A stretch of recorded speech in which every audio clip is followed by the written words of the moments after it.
website online, Runner's World magazine, and most recently, she was chosen as a 2018 National Geographic Adventurer of the Year. Wow, amazing. And so honored to just get to see you and introduce you. Thank you, Mirna. Thank you so much. I'm really honored to be speaking with everybody here today, but I want to personally thank Amara, Patricia, and Nancy for bringing me here in cyberspace. So as Nancy said, my name is Mirna Valerio. I'm also known as the Mirnovator and sometimes as Fat Girl Running. Again, I'm an ultra marathoner, which means I run distances above the marathon distance, which is 26.2 miles. I was a 2018 National Geographic Adventurer of the Year, which, you know, sounds great, and it is great. It's amazing, but I have yet to see a copy of the National Geographic magazine. So anyway, that's that. I am a former teacher. I taught for 18 very long years, very wonderful years. I'm a mom of a 17-year-old that you might even see playing air basketball in the back because that's what he does on my calls. I'm a news cyclist and an author. So, the other thing is that I'm a trained classical singer, which a lot of people don't know that about me. I went to Juilliard Pre-College back in high school, and then I went to Oberlin Conservatory of Music. So I sing too, and I'm actually bringing that back into my life in a very, very big way. Which is really fun. So that is who I am. Again, I'm really, really happy and excited to have a chance to speak to you all today. Fantastic. You have a lot going on. It's a really beautiful thing. So please share with us your journey. Sure, absolutely. We're living in a really difficult time, and I wanted to, and sharing my story, I wanted to offer you something different today, like a little hope, a little reframing, hopefully some encouragement to help you move in a direction that maybe you had never imagined before. And so I think my own life has been a series of pivots, reconfigurations, rethinking, reformulating plans for new realities like the one that we're living in today, whenever confronted with a challenge. And so back in the day, in 2018, I had this health scare that Nancy mentioned. A health scare in which I was driving from my weekly gig from Maryland to New Jersey, where I taught private voice, piano, I taught guitar. I don't really play guitar, but I taught it anyway. I'm a music teacher. We play all the instruments. Spanish, I taught music composition, I arranged music. I did so many things on the weekends. And during the week, I taught at a boarding school in New Jersey. And while I was coming back from that weekend gig, I started to have pains in the left side of my chest. I had never had pains like that before, and it was very scary, it was very painful. The pain was very intermittent, but sharp in my left side, the left side of my chest. And when you have pains like that, you think that you're having a heart attack. And so I pulled over. I was in a car with my son, who was 5 at the time, and knocked out in the back of the car. And he was still sleeping as I was beginning to get very anxious about what was happening to me. I started hyperventilating and sweating, and I thought I was dying. I thought I was having a heart attack. And so when I pulled over, I stopped to try to calm myself down and try to figure out what to do. Should I call 911? And I decided not to do that because I didn't want to have to deal with an ambulance bill. Don't ever do that. If you're sick and you need to call 911, please call the ambulance. Please do it. Should I have them, like if they took me to the hospital, what would happen to my son? Would they leave him at the side of the road? No, these are all crazy things that you think when you are very nervous and anxious. Should I continue driving home? Which is, not the smartest thing, but that's what I ended up doing. I continued driving home when some of the pain started subsiding. It took about an hour, got home, had a colleague drive me to the hospital. And this colleague made death jokes the entire time, we were riding to the hospital. I guess she was nervous as well. And then I was admitted to the hospital immediately, and where it was determined that I wasn't having a heart attack, but that I was having a panic attack. And I'd never experienced anything like that before. I'd never, I don't have panic attacks, I said to the doctor. Actually, what I said to the doctor was, Black people don't have panic attacks, so that didn't happen to me. There's got to be something else. And he said, actually, no, you have all the signs of having had a panic attack. And I left the hospital and then followed up with the cardiologist just in case, because it had been determined that I had a lot of inflammation in my body. And so the cardiologist, after going through extensive testing, stopped and asked me how old my son was. And I said, he's 5. And then the cardiologist, Dr. Ira Furlick from Brooklyn, said, well, do you want to see your son grow up? What do you say to that? I mean, obviously the answer is yes, right? But in that moment, that moment was so cathartic in that my mind was instantly clear. I knew immediately what I had to do. And so, except for this particular incident, when I had a panic attack on the highway, I really have always been blessed with the gift of being slow to panic in very stressful situations. And that doesn't mean that I don't feel or embody the stress. I'm usually able to know exactly what it is that I need to do when I'm challenged with a difficult circumstance. And so I knew that I would have to change my life drastically in that moment. I said, okay, well, I know what I need to do. I knew it'd be difficult, and I knew that I would have to shift around some priorities, but there was no other choice I could make. I started running again after an almost 4-year hiatus. I would get up at the crack of dawn and hop on the treadmill, do some yoga lattes, do a crunch video, a beach body video, awful Biggest Loser video. I did everything. And this was mainly to rid my body of the inflammation, but I did happen to lose weight in that. And which was fine, but then I also rediscovered the joy and wonderfulness that is running, and started feeling better after a couple of weeks. And then I set goals to run a couple of 5Ks a week, like 3 5Ks a week, in addition to the training that I was doing. I dragged my friends and colleagues into my madness. I even tricked my one girlfriend into coming down to Rehoboth Beach in Delaware. I tricked her into doing a half marathon, but I called it a ladies' weekend. And she didn't know that I had signed her up for a half marathon. She was mad at me for a couple of days afterwards, but she got over it. We're still friends.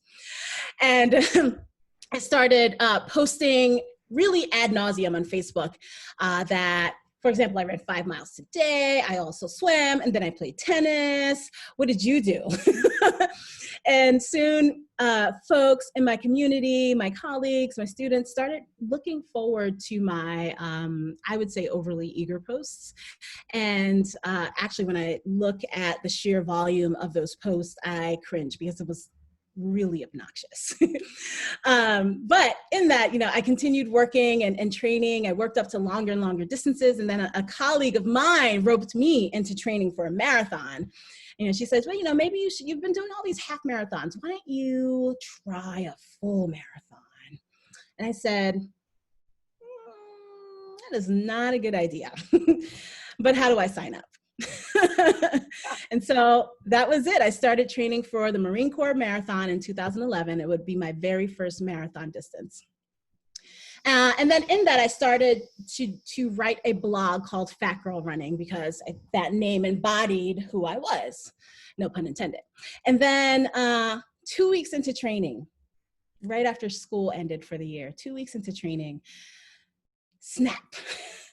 I actually rolled my left ankle during a trail half marathon. It was a training half marathon that I was doing in Virginia. And I should probably say I rolled it and snapped my ankle. It ended up being an avulsion fracture that did not heal for another 8 weeks. So I was pretty devastated, but while I was on the trail where this happened, and I thought that my marathon training was over, my first marathon experience would never happen. I was pouting, I was wallowing in self-despair. I know when things don't go the way we want it to go, sometimes we wallow in despair. And, I think we should acknowledge it. We acknowledge the feelings of frustration and pain. But I had to climb out of it somehow, right? And so out of sheer will on that trail, I decided that I would continue the next 9 miles and finish the race. And it was pure adrenaline that allowed me to not feel the excruciating pain. I knew it was there, but I didn't really feel it, right? And I would pay for it later, and I did. So I think that adrenaline, it allowed me to focus so much that the only thing I could think about was finishing. Would I recommend this to you today? Absolutely not. Don't go out and break your foot and then continue running 9 miles, because it's not a smart thing. But it's what I did. I didn't know my foot was broken. But I think it illustrates my and a lot of people's ability to face a painful situation in which we feel out of control, and to use our ability to harness our adrenaline and stress to focus, pivot, and act. So, as I said, I was in a lot of pain for the next couple of days. But then my personal trainer, who I'd been working with for a while, she was also a physical therapist, and she switched all of our personal training sessions into physical therapy sessions. And so we focused on strengthening not only my legs and feet, but we took it as an opportunity to strengthen my entire body. And I came out of those weeks. It was 8 weeks where I was kind of miserable, and I didn't always enjoy the time on the elliptical that she made me be on the elliptical, but I knew it was all for good. And I came out of those training weeks very determined and even stronger than I had been before. I had rolled and snapped my ankle. So I was able to continue my marathon training afterwards, and I finished my first marathon in October of 2011. And it was such a moment. The minute I crossed the finish line and the very hot Marine put on my medal, it was, oh wow, it was such a sweet moment. And then I started bawling, and I was crying in pain, but I was also crying out of happiness. And then I decided that I wanted to keep doing things like that. Crazy. And so I did. I continued doing marathons, and I started doing ultra marathons. My life started blowing up after Wall Street Journal discovered my blog. They wrote a piece about me. Runner's World then wrote a 12-page feature about me, a fat Black woman who runs. And this was huge, and it just really, really rocked my world while I was still teaching. And then NBC Nightly News piece came out, and then all these other things started happening. I started getting sponsorships. I got contacted by an agent, which is how I wrote my book, and had a book deal. Oh my goodness, all this like amazing stuff is happening because I had a health scare and decided to change my life because it was the only choice that I had to do. And so fast forward to 2017, a couple of years ago, when I had been invited to this huge race called the Trans Rockies 6-day stage race, which is 120 miles of running in the mountains with 20,000 feet of vertical gain. Oh my. Yeah. It's really gnarly. And there are actually more difficult races out there, but this was pretty difficult. And this would be the hardest thing I would ever have done in my life. So it's, as I said, it's 6 days. Each day is very different in terms of its elevation gain and its terrain. The first day I go out there, and I flew to Denver one day before this race happens. Okay, and the race starts, if you know Colorado at all, the race starts in Buena Vista, and which is at 8,000 feet. And then it goes up, the second day it goes up and over Hope Pass, which is 12,600 feet up in the air. And then it like kind of stays between 9 and 11,000 the rest of the days. Again, I was coming from Georgia, flew to Denver, and then started the race the following day. Never do that, by the way. I learned my lesson. So the first day went great. The first day was 21 and a half miles.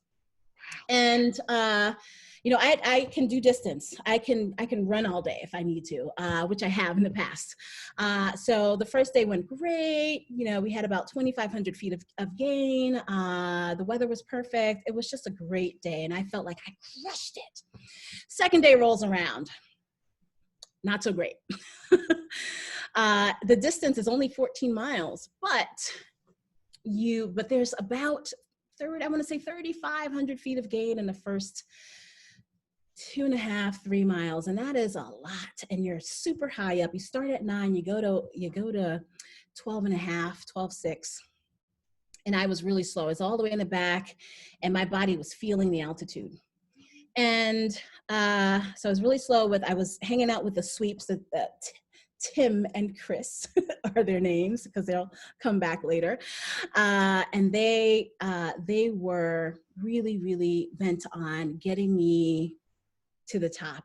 And I got to the top. I got up and over Hope Pass, but by the time I got down the mountain, I was 2 hours behind everyone until they pulled me off the course. And that was devastating to me. It was absolutely devastating because I'd worked really hard. I trained really hard.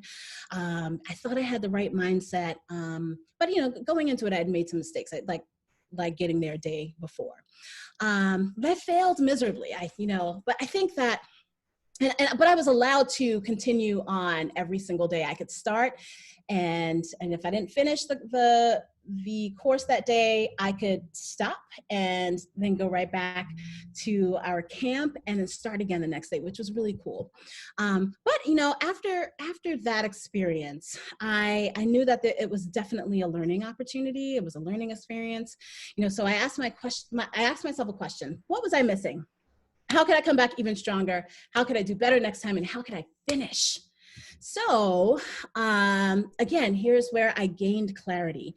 I used the following year to reconfigure, reframe, redo. I signed up for that same race right after I got back home. So I said, I'm going to do it again. I changed my training. I changed my attitude. I stopped coaching myself and got an external coach who could worry about all that stuff. And my job would only be to train.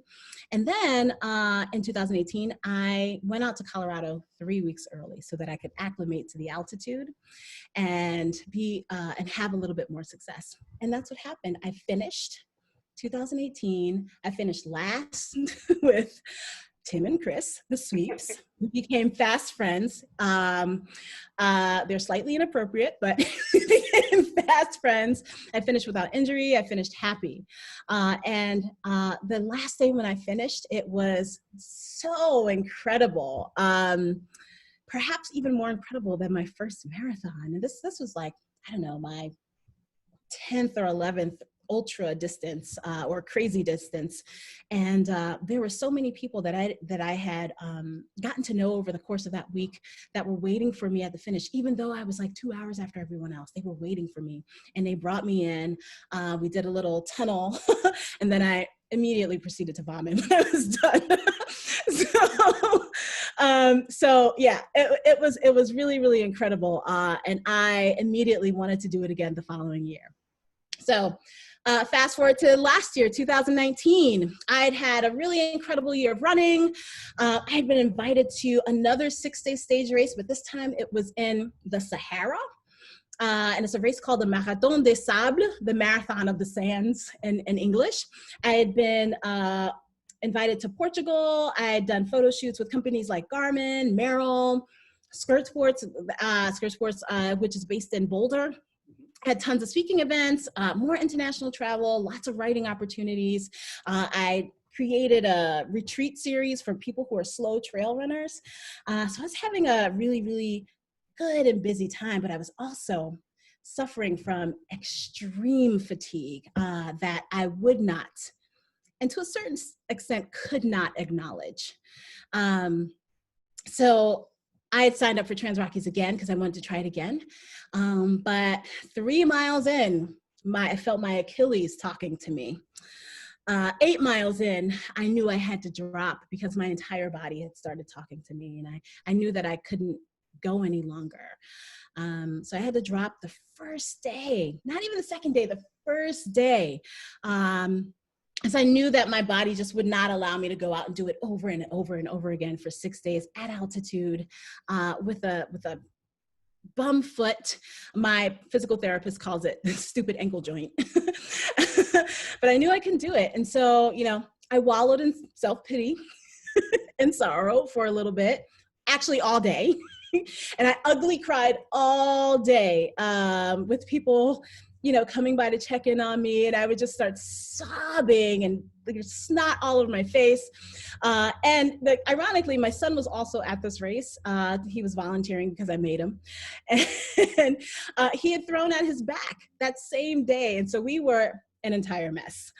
So, you know, here I was wallowing in self-pity, and enter to the right, Tim and Chris, because they were also there. And, you know, they came up to me, and I'm not someone who enjoys tough love because I don't need it. I usually tough love myself.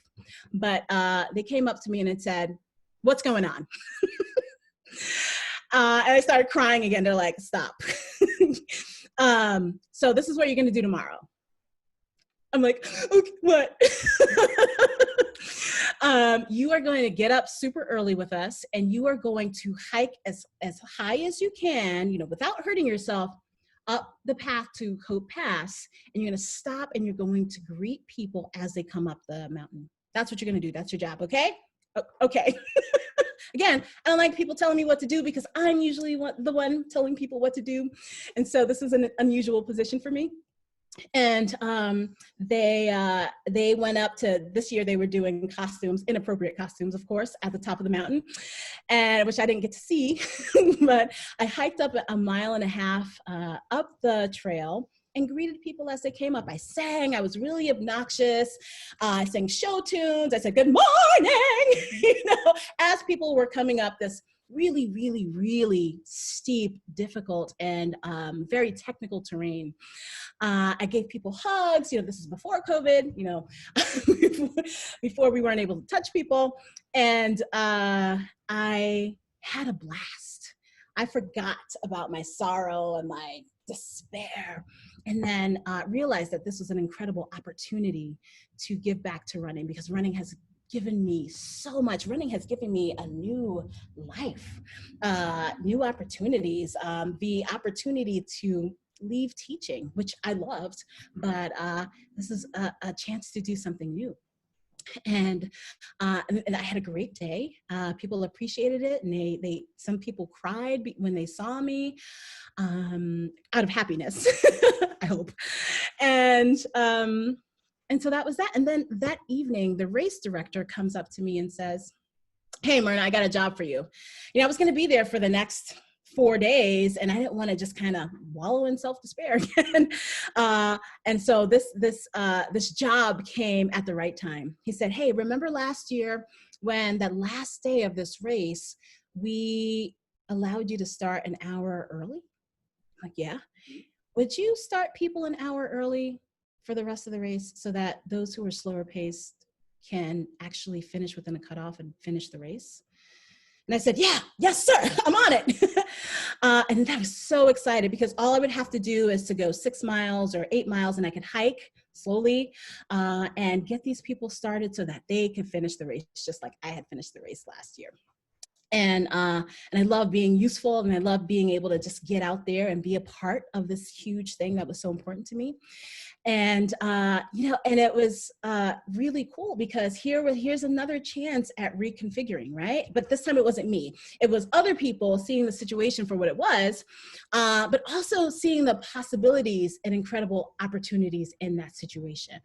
So it ended up being a really profoundly phenomenal experience. And that's going to be my job next year. I'm going to start the early people.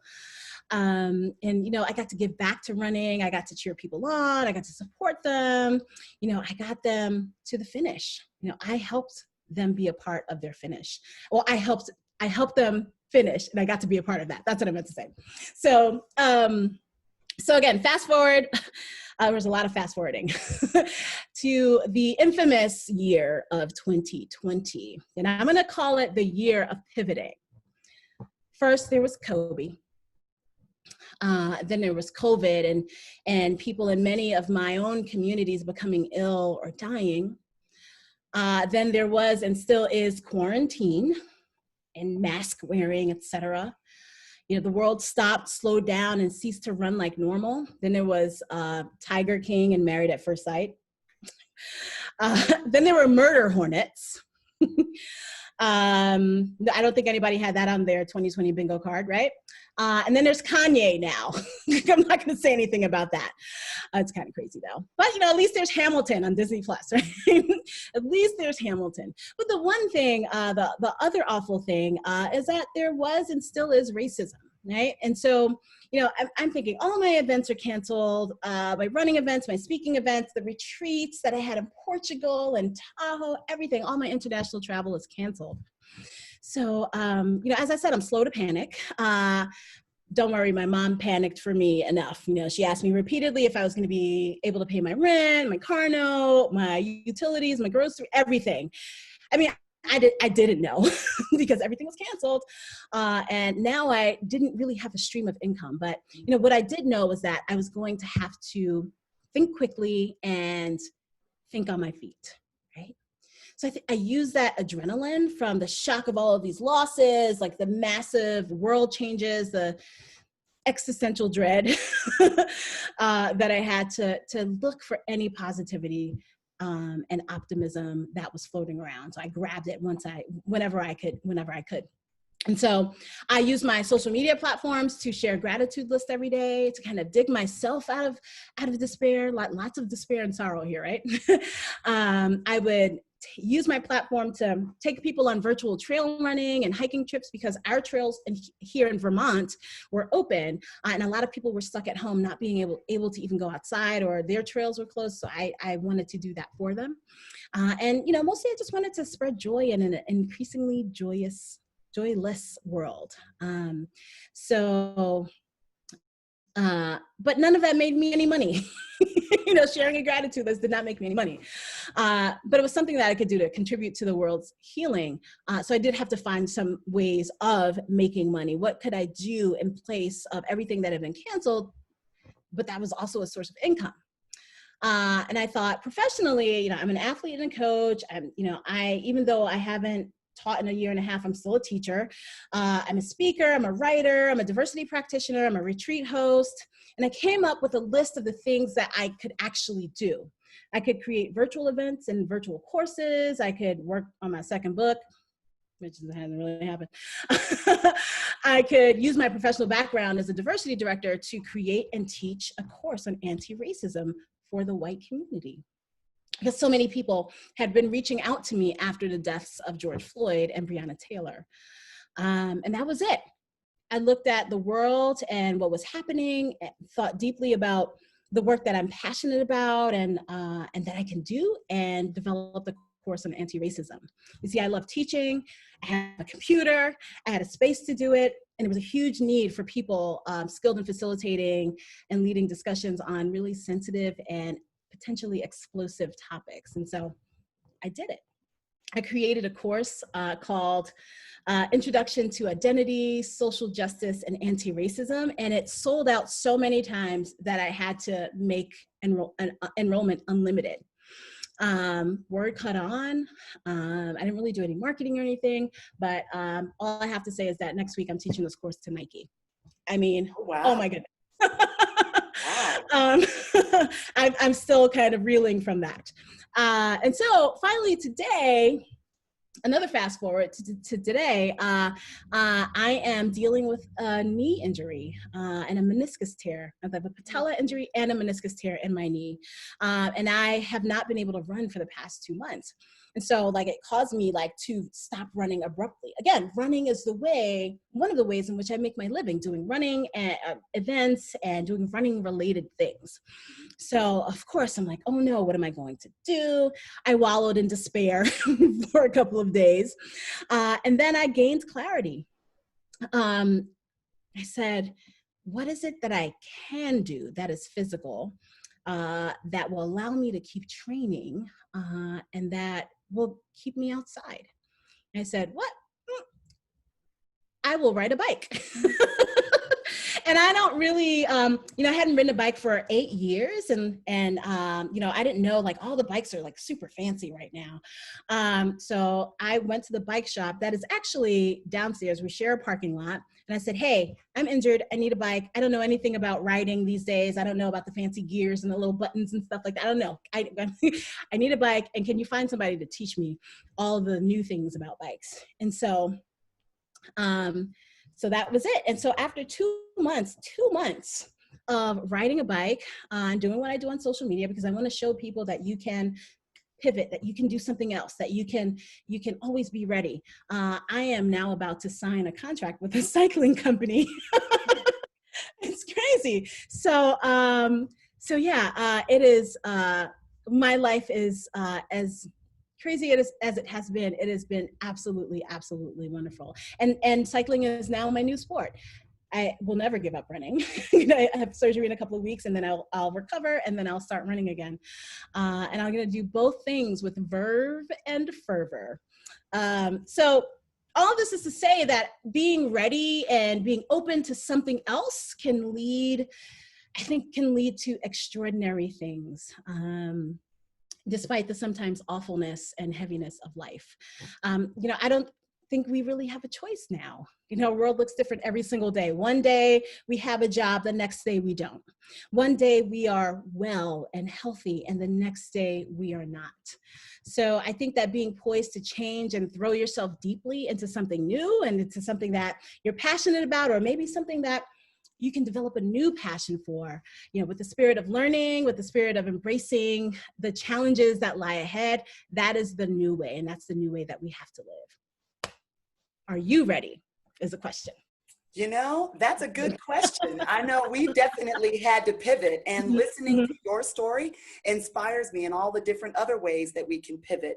And thank you for sharing that, because it really is inspirational to hear that not only did you wallow in sorrow, because we all kind of have a little pity party, but that pity party can't last. It has to keep moving. And I know when I was reading your book, A Beautiful Work in Progress, everyone right here. When I was going through your book, one of the things that really stuck out for me was the quote from Claire Duffy from the NBC Nightly News, when she was talking about defying limitations, and how everything that you have been able to do in your life has to do with defying the limitations that society, or even maybe your own mindset, had put on you. How have you been able to do that, to consistently defy the limitations that you hear about your size, about where you come from, about just the cultural differences? How have you tackled that? I think I grew up in a family where we just lived and we celebrated life, and we just did the things that we loved to do, and then we were able to just kind of jump into any situation, even with all of the societal messages, that we're too fat, we're too Black, we're too poor. I grew up in a poor family to do things. And so, we would make do with whatever we had and just live our lives to the best of our abilities. And so, I've had the fortune of being in really great environments, in schools where I was supported and doing and exploring whatever it was that was available, right? Be it classical music, be it sports, playing field hockey or lacrosse. And, I brought that sort of sentiment from my family into the school. And then I was supported in that too at school, but at both my schools, my high school and my college. And I was just able to, the world was my oyster. And so even now I see the world as my oyster. And I know that people have opinions about me, about the color of my skin, about my gender, about what it is I decided to do with my body. And guess what? It's my body. It's not yours. I don't care what you think about it. Sometimes your words hurt. They hurt me, but I'm not going to let that stop me from doing what it is that I need to do for myself, for my body, my spirit, my mind, because you think that I shouldn't be here. So that I think that's important to acknowledge that Mm. sometimes these words hurt, and Oh, sometimes absolutely. it can be the external words, but it can also Mhm. be the words that we tell ourselves that hurt Mhm. us and that keep us within the box that we find ourselves in. As all of us are trying to pivot and trying to figure out what Mhm. are we going to do next and how are we going to do this next. If Right. there's somebody who's on our webinar today who's thinking, gosh, I want to start, I've always loved to walk, or I've always loved to ride, or maybe I could try to run, and they've never done it before, Mhm. what would be your advice on for somebody who is just flirting with the idea of Mm. Mm. adding athlete into their repertoire? Oh, that's a great question. There's so many things you can do. First of all, you decide that you're going to run, right? You're flirting with the idea, but then you make the decision that I am going to run. Whatever it looks like, however it feels, I'm going to run. And then you go out and you put your sneakers on, or your tennis shoes, or whatever y'all say in Colorado. Your kicks. You put those on, and then you go out and run. Now, do you want to run a marathon when you first start? Maybe not. Maybe that's not the smartest thing to do, or the best thing to do for your body. You start slow. If you need to take a walking break, you take a walking break. Ideally, you want to run at a pace where you can talk, and not all of us are there yet, but run at a pace that's easy enough for you to talk and recover, so you don't feel out of breath. Because a lot of people go out way too fast, because you see the representation in the media of runners, and runners are always running super fast. Right? Like that's the only kind of runner there is, but there is not. I'm a runner. I am slow, but I'm still a runner because I'm running. Running is defined as like having your 2 feet suspended in the air for even a millisecond. And so I run. And it's slow, but like I'm still out there. I'm moving my body. It's sometimes I walk. Sometimes I will do irregular intervals. If I get tired, then I'll walk, and then I'll recover, and then I'll run again. And so running is whatever you make it. There's no hack. There's no one way that you have to run. And so we have all these messages, in our head that we have to run a specific way. You run the way your body runs. If it doesn't look like somebody else's, it doesn't look like somebody else's. Humans are all different. We have different gaits. We have different weights. We have different sizes, different stride lengths. There are all these different things that make your running different from someone else's. So then, you can't try to be like someone else, because what's the point of that? You can only be like yourself. That's fabulous advice. I have to tell you, you have a beautiful self-confidence and this just self-acceptance that just radiates. I mean, it's radiating through a camera. I can only imagine how it radiates face to face and in person. What is your advice on how we can get to that radical self-acceptance and just loving the beauty of who we are today, as well as where we can go? And then you are like with the questions. Wow. Love it. You know what? This is definitely something that is practice. I think that a lot of people are not naturally confident. I definitely was not naturally confident. I mean, I did the things that I wanted to do, really without worrying about what other people thought. But I think confidence comes from doing something over and over again.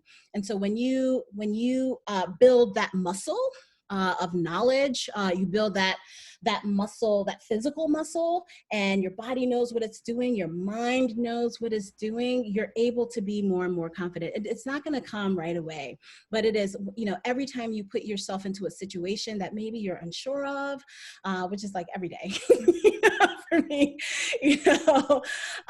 sometimes, like there's the whole thing, fake it till you make it, but it's real. It's practice. You're practicing the feeling of being confident. You're practicing the feeling of knowing your worth, right? And then at some point it just clicks. Like I don't go into every single situation like I'm Mirna Valerio. What? I don't. I don't do that in every situation. But if it's running, if it's trail running, that's my area, and I'm very well practiced in it. There's still stuff that I need to learn, so I try to have some humility at the same time. But I know my stuff. And so, and people will try to make me feel like I don't know my stuff. That happens to many of us women, right? People always are trying to explain to us, what we already know, right? And so again, practicing that, and that will build your confidence in lots of different situations. And so you're so passionate about running. I love when I get to talk to people who are passionate, because I myself am a very passionate person, and I've been able to work in my career and have that passionate. How were you able, or what advice do you have for taking that passion and making it into a career? I mean, going to Nike and teaching a racial equity class is amazing. Being a sponsored marathon run is amazing. What advice, how did you accomplish this? I think I want to, give a heap of gratitude to my teaching experience, because my teaching has allowed me to develop and engage with everything that I love. If you're a teacher, you have to do everything. Right? I'm not only, they didn't just hire me to teach Spanish. They knew that I was a musician. They knew that I was a runner. And so I got to do all of those things, developing my skills and all of those things that I loved. And so I think with passions, you can have a passion, you can love something, but I think your passion is deepened when you develop skills in those areas, So if you are passionate writer, you can be a passionate writer and that's it. But if you don't have writing skills, if you don't work on writing skills, if you don't learn new writing skills, your passions is going to be at one level, right? And so my teaching has allowed me to learn more about coaching, learn more about engaging people and keeping people's attention, learning more about pivoting to, today is not going to be a good teaching day. I'm going to have to do something else because somebody in my class is experiencing something that, they're not going to learn anything. So we're going to support that person. Let's do it now, being able to make quick decisions like that. And so I think my entire life, my entire work life, and any experience that I've had, I used to work in corporate America. And so, I have skills that are built from there, skills to kind of talk back to people when they doubt me. And, again, I didn't know how to do that at first, but when I developed that skill, that allows me to do other things and it opens up the world for you. So any passion that you have, you should develop, you should get more skills, and then that might turn into a job or some other kind of career opportunity. It has happened to me over and over and over again. Who knows, I'm going to be cycling, maybe something else will come out of that. Who knows? And I'm just going to be open to whatever comes to me. I think that's really the key. You are open. You are open to whatever comes to you, and any opportunity that presents itself, you jump on that. And so thank you so much for sharing that. This has been a fantastic presentation today. To close us out, I have 4 more questions for you. Okay. My first question, what brings you joy? Right now, being in Vermont, in the green mountain state of Vermont. I love Vermont. I've seen it in pictures. I've never been there, but I've seen it and it looks just beautiful and lush. So I completely get that one. Let's go the opposite. What breaks your heart? Seeing people suffer. That breaks my heart. What advice, what one word would you say to 18-year-old Mirna? Go. I love it. With an exclamation point? Yes. Okay. All right. And then last but definitely not least, chocolate or vanilla? Vanilla. Vanilla bean. Fantastic. Fantastic. Well, thank you so very much for participating in our summer speaker series.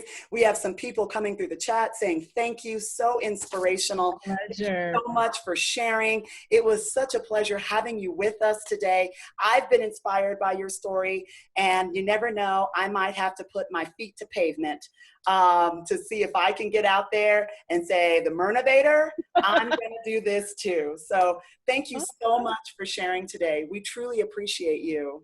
It was my pleasure. Thank you, everybody, for listening and asking questions. So thank you everyone for joining our second installment of the Summer Speaker Series. We definitely appreciate your support and we need your support. Our Summer Speaker Series is designed to help support Dress for Success Denver and the important work that we are doing in the community. And so I am asking you to continue supporting our organization during this time. We are asking for financial contributions that will not only allow us to serve the women in our community, but allow us to keep our doors open. It costs Dress for Success Denver $150 to serve every single woman that comes through our doors. And now with the addition of virtual services and no contact suitings, we continue to serve our community. Over 50 women received access to services that they would not have had if we would not have been there. And so I am asking you to continue supporting Dress for Success Denver. At the conclusion of this series, you will see a link that you can click on to donate. We also invite you to join our 150 Club, where you will receive a commemorative pin. Your name or your company will be displayed in our boutique space. And as soon as we are able to meet, hopefully soon, we will have a VIP reception to celebrate you as our COVID-19 heroes, the ladies and men who helped us keep our doors open so that we could continue to inspire confidence, courage, and belief in our community. And so I thank you for your attendance today, and we are thrilled to have our final installment of the Summer Speaker Series next Thursday at 12 p.m. with Dr. Cheryl Ziegler. Until we get the opportunity to see each other again, have a wonderful afternoon and a fabulous week. Take care.